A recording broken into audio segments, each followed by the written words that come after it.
Imagine stepping into a bar expecting a good time, only to find yourself trapped in a nightmare. Bars are supposed to be places of laughter, loud music, and friendly strangers. But when the sun goes down and the drinks start flowing, the line between safety and danger can vanish in an instant. Hi guys, welcome back to the channel. In today's chilling episode, we're diving into 3 terrifying, real-life horror stories that all took place inside or around bars. These aren't just spooky tales. These are first-hand encounters with the unknown, the violent, and the unexplainable. Let's jump into it. Story 1, The Woman in the Red Dress by Jake Morrison. My name is Jake Morrison, and I'll never forget what happened to me the night we went out to celebrate my promotion. It was supposed to be a laid-back evening. Nothing fancy, nothing wild. Just me and a couple of co-workers from the warehouse having some drinks and food to mark my new position as shift supervisor. We picked this old bar on the edge of town, the Hollow Oak. It was one of those spots you'd pass 100 times without ever noticing. No sign, just a faded wooden door, dim lights inside, and that kind of musty smell you get in places that haven't changed in 20 years. The floors creaked, the pool table was missing half the balls, and the jukebox only worked half the time. But the drinks were cheap and the burgers weren't bad, so we figured, why not? It was a Thursday night, not crowded. A few scattered regulars sat hunched over their beers like clockwork. We grabbed a booth near the back and settled in. I remember we were laughing about some ridiculous thing our supervisor did that week when the door creaked open and she walked in. The woman in the red dress, and everything went strange. I noticed her first. It was hard not to. She stood out like fire in a room of smoke. The place was all dim amber light and muted conversation, but she cut through it like a knife. She had jet black hair that fell down to her shoulders in perfect waves, skin like porcelain, and bright red lipstick that matched her dress exactly. The dress, satin or silk I couldn't tell, hugged her in a way that was elegant, not trashy. It was old-fashioned, like something out of the 1940s. Not something you'd wear to a place like the Hollow Oak. She didn't look around. She didn't smile. She walked in slowly, deliberately, and sat at the far end of the bar, hands folded neatly in her lap. She didn't order a drink, didn't talk to anyone, just stared ahead at the dusty mirror behind the liquor bottles. My buddy Tom nudged me. "Jake, you see her? She's gotta be lost or something. Go talk to her, man." I shook my head at first. I wasn't the type to hit on random women, especially ones who looked like they had stepped straight out of a dream or a nightmare. But after another drink and a little more pushing from Tom, curiosity got the better of me. I figured maybe she needed help. Maybe she was waiting for someone. So I got up, walked over slowly, and took the seat one stool down from her. She didn't react at first, just kept staring straight ahead. "Hey," I said gently, trying not to come off like a creep. "Are you okay? You waiting for someone?" That's when she turned to me. Her eyes were the first thing I noticed, icy blue, almost gray. They looked right through me. She smiled, but it was subtle, small, and strangely sad. Then she said something I'll never forget. Her voice was soft, but steady. "Do you believe in warnings?" I blinked. What kind of warnings?" She didn't answer right away. Instead, she turned her head slightly, looking toward the back of the bar. Her eyes narrowed, her lips pressed into a thin line. Then she said clearly and firmly, "Don't go out the back door tonight." I felt a chill creep down my spine. I laughed nervously, thinking maybe she was joking. "Why not?" She didn't answer. She just stood up and, without another word, walked past me, out the front entrance, and disappeared into the night. I sat there for a moment, stunned, trying to process what just happened. I went back to the table, and of course, Tom and the others were all over me, asking what she said, what she wanted. When I told them, they laughed. "That's the weirdest pickup line I've ever heard," Tom said. But I wasn't laughing. There was something about the way she said it, the way she looked at me. We stayed for about another hour, nothing out of the ordinary. But when we got up to leave, we naturally made our way toward the back of the bar. There was a side alley behind the building that led to the parking lot. It was faster than walking around the front. Tom was already halfway through the hallway when I stopped. I remembered her words. "Don't go out the back door tonight." I hesitated. My stomach twisted. "Hold up," I said. "Let's go out the front." Tom groaned. "Seriously?" "Yeah, man, just humor me." They rolled their eyes, but they followed. We walked out the front, crossed around the side, and headed toward the parking lot. That's when we heard the sirens. The flashing lights pulled up just as we were getting to the cars. Two cruisers speeding into the alley behind the bar. A minute later, an ambulance pulled in after them. We stood there watching, stunned, as paramedics rushed down the alley. A few regulars who had left before us ran back to see what was going on. Word spread fast. A group of guys had jumped two people in the alley. One of them had been stabbed, badly, left bleeding behind the dumpster until someone finally found them. The attackers had gotten away. I remember standing there in the parking lot, heart pounding, feeling like the ground under me had shifted. If we had gone out the back door like usual, we would have walked right into it. I told the cops what I saw, about the woman, about the warning. They asked for a description, but when I told them, one of the officers gave me this strange look. "You sure about that?" he asked. "Yeah," I said. "She was wearing a red dress, had black hair, pale, eyes like ice."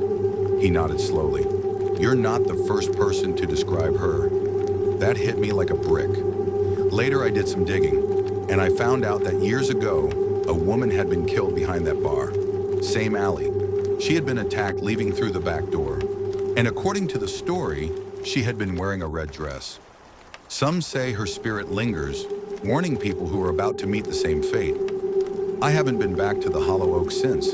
And every time someone asks if I believe in ghosts, I don't say yes or no. I just say I believe in warnings. Story 2, The Locked Bathroom Door by Casey Monroe. My name is Casey Monroe, and a few years ago, I worked as a bartender in a little dive bar just outside of Eerie, Pennsylvania. It was the kind of place that had been around for decades without ever updating a single thing. The floors were sticky, the jukebox was stuck in a permanent rotation of 80s hair metal, and the regulars sat in the exact same seats every night like they were part of the furniture. I'd been there for about 6 months, long enough to know the rhythm of the place, to know which customers tipped and which ones just wanted to rant about their ex-wives or politics, or whatever drama they were drowning in. I worked a lot of night shifts, especially the midweek ones that stretched past midnight into the slow, sleepy hours of early morning. Those shifts were quiet, boring usually, but one night in particular broke the pattern, and it left me with a memory I can't shake, one I still don't fully understand. It was a Thursday night in late October, cold, rainy, the kind of rain that isn't loud or dramatic, just steady and heavy, like a blanket smothering everything. Business was dead. We had two regulars sipping whiskey in silence at the end of the bar, and my barback Kyle restocking shelves and wiping down the counters. I remember how tired I was that night, leaning on the bar with my arms folded, yawning into my sleeve, counting down the minutes until we could shut down. I was even thinking about heading to the back room to scroll on my phone when the door opened and a man walked in. At first, he didn't look like much. Late 30s, maybe early 40s. Soaking wet, dressed in a dark jacket and jeans. His face was pale and his eyes looked empty. Not drunk, not high, just vacant. He didn't say hello, didn't smile, just nodded once at me and walked straight to the bar. He didn't order alcohol. He asked for a glass of water. Something about him instantly set me on edge. It wasn't that he was acting aggressively. He wasn't. He was quiet, polite. But that stillness in him wasn't normal. It felt like he had just walked in from some place much darker than a rainy street. I poured the water and set it in front of him. He didn't thank me. He didn't even touch the glass. Just sat there, staring at the mirror behind the bar like he wasn't really seeing it. Kyle gave me a look from across the room. I shrugged. What could I say? The guy hadn't done anything yet. He sat there like that for nearly 20 minutes, unmoving. Then finally he stood up and quietly asked, "Can I use the bathroom?" I pointed toward the hallway behind the bar. "Down that way, second door on the left." He gave a single nod, walked off, and disappeared around the corner. And that's when things started to get weird.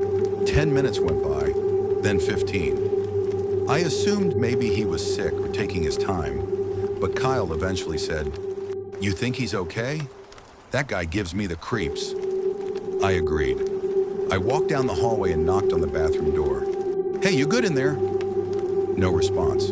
I knocked again, louder this time. Nothing. No shuffling, no cough, no toilet flush, no sound at all. I tried the handle, locked. I stood there for a moment, that uneasy feeling in my chest turning to full-blown dread. I didn't want to overreact, but something was definitely wrong. I went back to the bar and told Kyle, and he agreed to go check it out too. He came back 2 minutes later looking paler than I'd ever seen him. Casey, that door's locked, but there's nobody in there. What are you talking about? He shook his head. I swear. I bent down and looked through the gap under the door. There's no feet, no shadow, nothing. I didn't believe him, not at first. I grabbed the spare bathroom key from under the register and went back down the hallway. My hand trembled as I slid the key into the lock and turned. Click. The door opened. Empty. The bathroom was spotless. Nothing disturbed. No sign anyone had ever even stepped inside. But the mirror above the sink was fogged up, as if someone had just been standing there, breathing on it for a long time. That made no sense. The rest of the bar was cold. The bathroom had no heating. There was no reason the mirror should have fog on it. And then we saw the writing. Words had been drawn into the fog on the mirror. 4 simple words. Don't forget me. I froze. Kyle backed out of the room so fast he nearly tripped. I stood there staring at the mirror, my mind spinning. It looked fresh. Clear finger streaks in the fog, like someone had written it moments ago. But we had just unlocked the door. We pulled the security footage from the hallway camera. The man was there, walking in, heading straight to the bathroom. But there was no footage of him ever leaving. We replayed it over and over. He entered. The door closed. That was it. No exit. No one went down that hallway after him except Kyle and me. We searched the whole building, every stall, every corner of the back room, even the broom closet. Nothing. The man had vanished, literally vanished into thin air. After that night, strange things started happening around the bar. Every few weeks, someone would find those same words written in the mirror again. Sometimes late at night, sometimes in the middle of the day. Don't forget me. The fog would appear even when the mirror was wiped down, even after we replaced it. One of the regulars said he saw a man matching the stranger's description standing outside in the rain weeks later, just standing at the edge of the parking lot, unmoving, staring at the building. When the bartender went to confront him, the man disappeared behind a dumpster and never came out the other side. I quit 2 weeks after that. I don't know who that man was or what happened that night in the bathroom. I don't know how someone just vanishes behind a locked door, and I don't know why his message keeps returning. But I believe this much. Whatever entered that bar wasn't just a guy looking for a bathroom. He was looking for something, or someone, and for whatever reason, he didn't want to be forgotten. Story 3, The Man in the Hat by Lauren Fields. My name is Lauren Fields, and for almost 5 years, I made a living singing in bars across Tennessee. Mostly small-time gigs, local pubs, roadside taverns, the occasional private party, or wedding when I was lucky. It wasn't glamorous, but I loved it. There's something raw and real about singing for people in a smoky, dimly lit bar. It's not about fame or money. It's about the way someone's eyes light up when you hit the right note, or how a room full of strangers suddenly falls silent during a sad song. I played a lot of places, some good, some sketchy, but there's one night I'll never forget. One venue I'll never play again, because that night I saw something I still can't explain. And every time I try to make sense of it, I come back to the same conclusion. Whatever I saw that night, it wasn't human. It was a Friday night in early spring. I had a solo set booked at a bar just off the highway, tucked between a pawn shop and a tire store. The place was called the Whiskey Hollow, and it had that worn-out, seen-it-all look. Neon signs buzzed in the windows.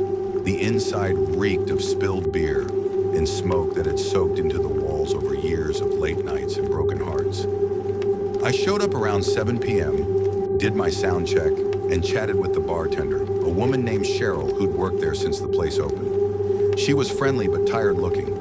You could tell she'd seen a lot behind that bar. By 9 p.m., the place was packed. Locals mostly, a few bikers, some older couples, and a table full of college kids already halfway to Hammered. The stage wasn't really a stage, just a small platform near the corner with a few colored lights and a cheap mic stand. I did my first set, a mix of blues and soft country, and the crowd was into it. People were dancing, clapping, singing along. It felt good, the kind of energy that makes you forget everything else. But sometime around my second set, I noticed him. He was standing near the very back of the bar, just outside the pool of colored light, half in shadow. At first, I thought he was just another customer. Tall, thin, dressed in an old brown trench coat and a wide-brimmed hat pulled low over his face. Nothing unusual for that kind of place. But something about him unsettled me. He wasn't drinking, wasn't talking, wasn't moving. He just stood there, staring. Every time I looked up from the mic, he was there. Same spot, same posture, same expressionless stance. I thought maybe he was just a quiet fan or someone who liked to watch from the shadows. But then I realized no one else seemed to notice him. Not once did I see a single person glance in his direction. It was like he wasn't even there, like I was the only one who could see him. I tried to ignore it. I kept singing, but my eyes were drawn to him like a magnet. I started making mistakes, missing lyrics, coming in off beat.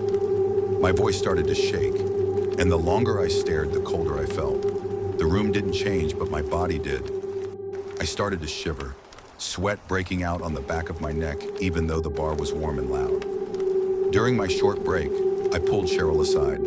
"Hey, who's the guy in the back?" I asked. She looked over her shoulder. "What guy?" "The one in the coat, hat, just standing there watching." She gave me a strange look. "Lauren, that corner's been empty all night." I didn't believe her. I walked out into the bar and looked myself. He was still there. But when I moved closer, he seemed farther away, like the space between us kept stretching. I blinked, and in that split second, he was gone.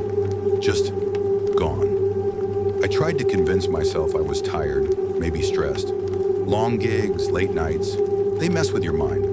But when I got home, I checked my phone. A friend had taken some pictures of me performing that night and texted them to me. One of them stopped me cold. It was a picture taken during my second set. You could see me on stage, mid-song, guitar in hand. And in the background, near the edge of the shot, just beyond the lights, there he was, the man in the hat. Only now he was closer, much closer. He was no longer standing at the back. He was just a few feet behind me, head slightly tilted, still staring. I didn't sleep that night. Over the next few weeks, I tried to brush it off.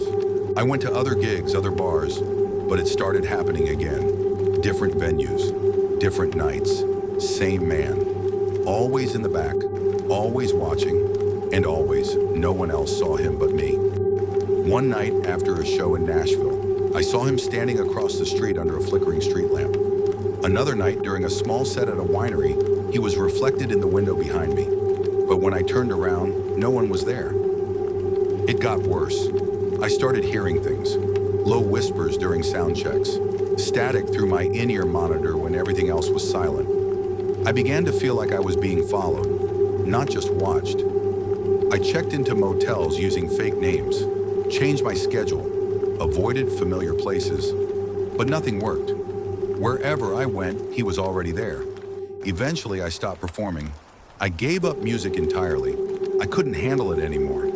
Every stage felt cursed. Every mirror felt like a trap. It wasn't just fear, it was dread. Like something was waiting for me to slip up, to stop watching, to stop running. And the strangest part? I've talked to other musicians, some of the ones who've played long enough, often enough, and a few of them know exactly who I'm talking about. They've seen him too. They don't like to talk about it. They just call him the Watcher. Some say he's a spirit. Others think he's something older, something darker. One guy swore up and down that the man only shows up to people who are marked. Marked by what? For what? No one knows. But we all agree on one thing. Once you see him, you can't unsee him. Thanks for watching. If you like this video, please like, share, and subscribe to our channel for more creepy stories. Which of these true stories gave you a chilling experience? Let us know. Until next time, stay curious, stay safe, and remember, sometimes the scariest stories are the ones that are real.